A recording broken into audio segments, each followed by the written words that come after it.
Bonjour et bienvenue dans la chaîne Mathématiques Sciences. Aujourd'hui, je vais vous présenter et expliquer une nouvelle vidéo qui est une vidéo exercice sur comment effectuer un enchaînement d'opérations avec des nombres relatifs.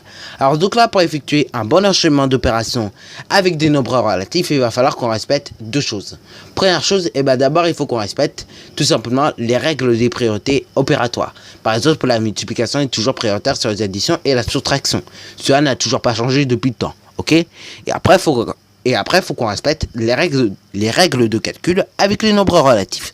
Exemple, si tu additionnes deux nombres qui tout simplement n'ont pas le même signe, dans ce cas-là, il faut faire la différence des parties numériques. Et après, du coup, le signe du résultat, ok, tout simplement, on prendra le signe du nombre qui a la plus grande partie numérique. C'est ce donc qui va déterminer le signe du résultat.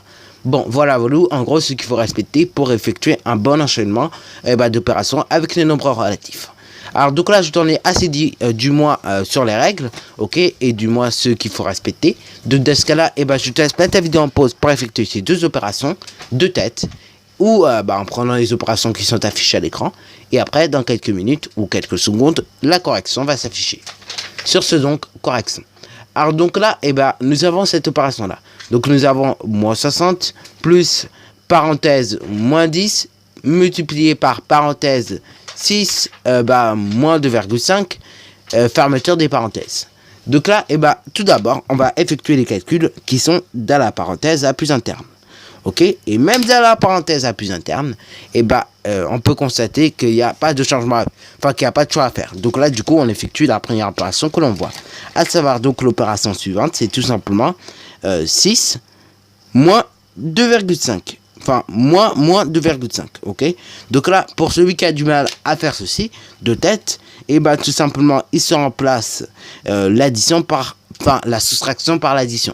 Ce qui donne donc 6 plus 2,5, ok, ce qui donne donc du coup un résultat de 8,5. Alors là, pour aller un peu plus vite en termes de rédaction, je ne vais pas écrire forcément tout ça, ok, c'était juste pour te montrer en gros les étapes. Donc ceci en gros sur une copie normalement t'es pas censé le marquer, ok. Donc du coup 6 moins 2,5, ok, ça équivaut du coup à 6 plus 2,5, ce qui équivaut du coup à 8,5, ok. Voilà. Après, du coup, on peut fermer cette parenthèse-là. Ok. Et après, recopier tout ce qui reste. Donc là, on recopie le moins 10. Ok. Et après, on ferme la parenthèse également. Et après, on n'oublie pas le moins 60. Ok. Et après, on n'oublie pas également le petit plus. Bon, maintenant, donc, c'est pareil. Nous avons encore une parenthèse. Donc là, on effectue l'opération qui est dans la parenthèse. Alors là, vous allez vous dire, mais les parenthèses, on les confond assez rapidement. Alors là, moi, pour éviter que vous confondiez les parenthèses assez rapidement, les parenthèses des chiffres, pour les mois, ok, je les ai laissées normalement. Ok, mais par contre, les parenthèses, tout simplement pour dire qu'il faut effectuer l'opération en premier, je les ai mises un peu plus grasses, ok. Donc j'ai appuyé un peu plus sur le stylo, ok, pour qu'on puisse bien comprendre les choses. Enfin bref, voilà. Donc là, nous avons moins 10 multiplié oui, par 8,5, ok.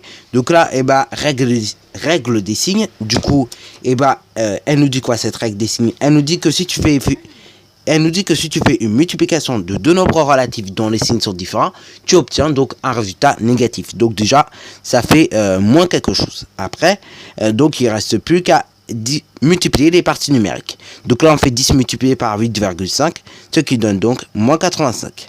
Ok. Et après donc, on additionne ce qui nous reste, puisque nous avons tout simplement fini le calcul pour nos parenthèses. Donc là, ça nous donne moins 60 plus moins 85. Là, nous avons une addition de deux nombres qui ont le même signe. Dans ce cas-là, ce que l'on fait, on additionne tout simplement les parties numériques et on remet le même signe au résultat. Du coup, ça fait moins 60 plus moins 85 à effectuer. Et donc là, quand on effectue cette opération, on obtient donc moins 145. Ok, donc pour noter, ça fait moins 145. Voilà. Donc voilà pour l'opération A. Déjà, c'en est terminé. Maintenant, faisons l'opération B, qui est la suivante et qui est un peu plus longue. C'est 120 divisé par parenthèse 6 fois parenthèse moins 9 moins 3 plus 12, ok. Et après, fermeture des parenthèses. Donc là, déjà, encore une fois, on va effectuer les calculs qui sont dans les parenthèses, ok. On ne change pas des règles. Mais dans la parenthèse la plus profonde, ok, on constate qu'il y a encore un choix à effectuer. Bon, alors là, effectivement, nous avons une soustraction et une addition, ok. Mais tu vas voir très vite qu'en fait, on peut permuter. Pourquoi? Parce que tout simplement, moins 9 moins 3, ok, et ben c'est moins 9 plus 3, ok. Ok, donc là, bah, du coup, on peut, entre guillemets, permuter assez rapidement pour ce genre d'opération. Ok, mais moi, donc, je n'ai pas envie de permuter. Dans ce cas-là, je t'efface ceci. Ok, mais effectivement, pour celui qui a du mal, encore une fois, à se rappeler que, ceci, moins 9, moins 3, ok, c'est équivalent à moins 9 plus 3, ok, il peut noter ça sur une copie, ok, mais normalement, on n'est pas forcément censé noter ça sur une copie, ok, donc du coup, moins 9 plus, plus 3, ok, ça fait combien? Ça fait tout simplement moins 6, puisqu'encore une fois, on fait la différence des parties numériques. 9 et 3, ça donne donc 6. Et après, du coup, nous avons l'addition de deux nombres relatifs dont les signes ne sont pas les mêmes. Du coup, on obtient moins 6. Ok, bon là, je ne l'ai pas marqué, bien évidemment. Mais en réalité, c'est bien cela. Ok, enfin, les résultats sont bien corrects. Ok, après, donc, nous avons additionné plus 12. Ok, on ferme la parenthèse. Et à gauche, on multiplie par 6. Et on ferme la parenthèse pour le côté gauche. Et donc, le tout par 120 qu'on divisera. Ok.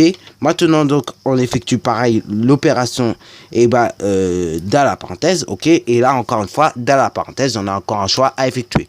Et donc là, on effectue la multiplication qui est toujours prioritaire sur nos additions. Ok. D'ailleurs, comme vous pouvez constater, j'ai oublié de fermer ma parenthèse pour le nombre. Dans ce cas-là, on n'oublie pas de la fermer, ça sera toujours mieux. Et donc là, on fait 6 multiplié par moins 6, ce qui fait donc, la règle des signes, moins 42. Enfin, moins 36 plutôt, ok. Donc là, encore une fois, on se pose toujours les bonnes questions, et du moins, on essaie quand même d'avoir quelques connaissances en tête.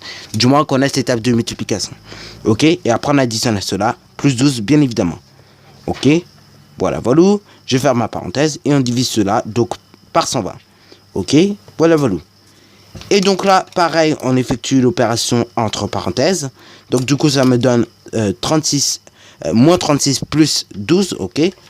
Et là, ce que j'effectue en premier, c'est moins 36 plus 12.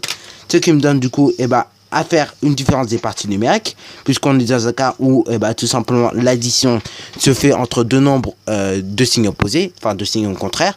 De ce cas-là, on fait la différence des parties numériques, ce qui donne donc 24. Et le signe, on prendra le signe du nombre qui a la plus grande partie numérique, 36. Et son signe, c'est moins. De ce cas-là, ça fait moins 24. Et ce moins 24, je divise donc par 120. Enfin, c'est plutôt le 120 qui va être divisé par le moins 24. Et là, pour terminer et pour conclure, du coup, on divise 120 par moins 24, ok. Allons-y donc pour nous y prendre, ok. Et donc là, il suffit donc de connaître un peu sa table de 24 pour se rendre compte que 120 divisé par 24, ça fait donc un résultat de 5, ok. Mais là, encore une fois, nous sommes dans... On applique notre petite règle des signes qui nous dit que quand tu divises des nombres relatifs de signes contraires, on obtient un résultat négatif. Du coup, on n'obtient pas 5, on obtient moins 5. Voilà, voilà. Donc sur ce, c'est déjà la fin de cette vidéo. Alors si tu as bien aimé, n'hésite surtout pas à liker, à commenter. Et bonne réussite à toi en mathématiques et en sciences.